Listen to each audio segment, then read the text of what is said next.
Cara, eu fico puto de verdade quando alguém chega pra mim tendo culpa de alguma coisa, tendo errado e não assume a responsabilidade. Se você tem o compromisso de fazer algo, se você é responsável por uma determinada coisa, se ficou pra você o compromisso de realizar uma determinada atividade e você não faz, não adianta você dizer que a culpa não é minha, aconteceu XYZ. Primeiro, antes de tudo, assume a responsabilidade. Eu errei, ponto final. Às vezes a culpa não é nem sua. Eu já fiz isso várias vezes, sobretudo para evitar conflito. Eu errei, a falha foi minha. Mas às vezes quando você assume uma responsabilidade maior do que realmente você deveria ter, você passa a ter o controle da situação. Quando eu digo que eu errei, eu falhei, a pessoa que está me acusando, ela se desarma. Porque quando alguém aponta o dedo pra mim, o que ela está esperando? Ela quer me detonar, ela quer me destruir, quer desabafar de forma injusta e desproporcional. Mas quando você fala, eu errei, a culpa é minha, você quebrou todo o discurso, quebrou todo o conflito.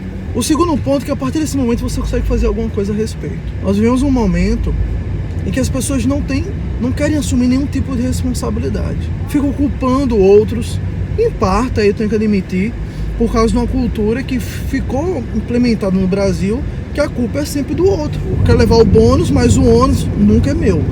Um grande problema disso é que quando você faz isso, quando você decide que a culpa nunca é sua, você perde o controle da sua vida. Você perde a sua capacidade de tomar decisões. E você passa a se preocupar com coisas que você não tem capacidade de controlar. Você começa a reclamar da política o tempo inteiro. Ah, eu tô mal, eu tô sem dinheiro, eu perdi isso, eu perdi aquilo. A culpa é do governo. Tudo bem, o governo tem parcela de culpa. Mas culpar a bexiga do governo vai resolver a sua vida? Não vai. Assuma a porra da responsabilidade de que você é responsável pelos seus atos. Eu tô aqui recordando quando eu era mais jovem.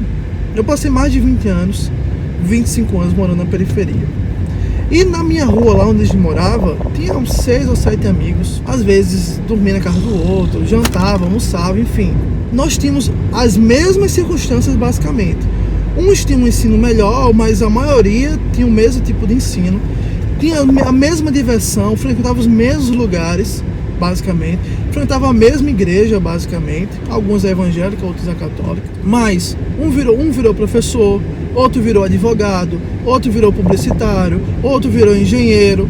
Em compensação, teve um que saiu do Natal fugido, porque senão ia matar ele, por ter se envolvido com crime. Teve outro que levou tiro envolvido com crime. Tá vivo ainda. Então, nós crescemos no mesmo ambiente, brincamos juntos, com os mesmos brinquedos, jogamos videogame, Mortal Kombat, Winning Eleven, FIFA, enfim, PES. Vivemos juntos, mas cada um seguindo um destino diferente. Basicamente era o mesmo contexto. A culpa é de quem? Ninguém obrigou A a ir pro crime, ninguém obrigou o B a querer fazer alguma coisa boa. Ele decidiu por si próprio fazer o que era bom, o que era certo. A responsabilidade é sempre sua. A mesma água quente que endurece o ovo, amolece a batata. As circunstâncias vão influenciar? Vão sim. Aí você vai se tornar aquilo que você quer ser. Às vezes rápido, às vezes não. E aí entra um outro problema. As pessoas querem tudo para ontem. Não entendem a gradualidade, o crescimento, o amadurecimento natural do ser humano. Uma vez que você nasce nesse mundo, você está sujeito às regras desse mundo. Porra, até Jesus se submeteu às regras desse mundo. E que regras? O crescimento, o amadurecimento. O tempo é o Senhor deste mundo. Se você não entender que as coisas são feitas de acordo com o tempo de cada um, você vai se desesperar. Mas as pessoas querem tudo para ontem. Eu acho que uma experiência muito importante, que acho que qualquer ser humano deveria ter, é a experiência de montar um móvel. No manual lá tem um passo a passo. Primeiro você tem que fazer isso, depois isso, depois isso, depois isso, e no fim você monta tudo. A experiência de montar um guarda-roupa, ela é tão significativa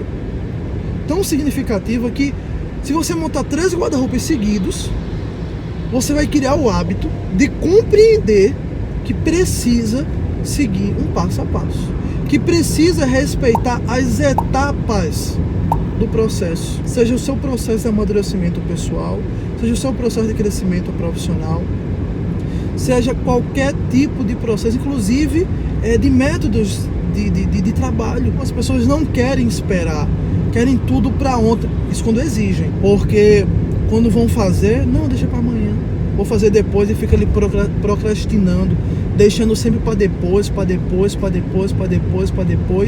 e nunca termina. Então falta esse senso de paciência,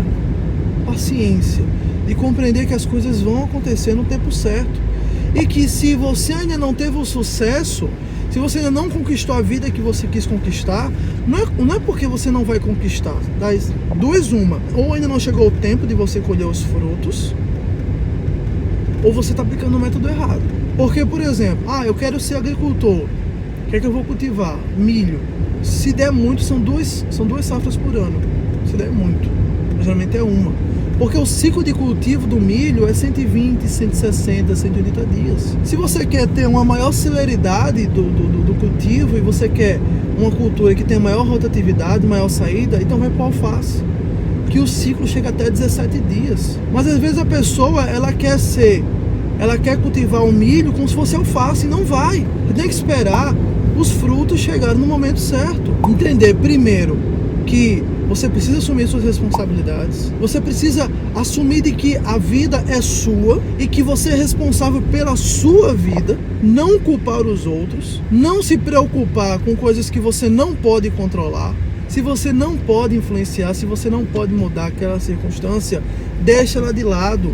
Em algum momento aquilo ali vai ficar favorável, você crie um ambiente favorável para você a partir daquela circunstância.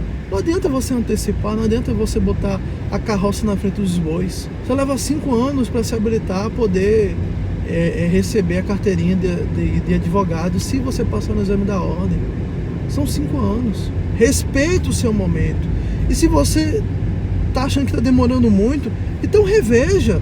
Será que você não está errando o método que você escolheu para si? Será que você não está seguindo o caminho errado? Aí você precisa revisar. Se você não pode mudar a regra do jogo, jogue conforme a regra. Se adapte à regra. A regra é essa. Qual é a regra do jogo? Eu preciso jogar conforme a regra. Você consegue mudar a regra? Não consigo, então não reclame da regra e vá trabalhar.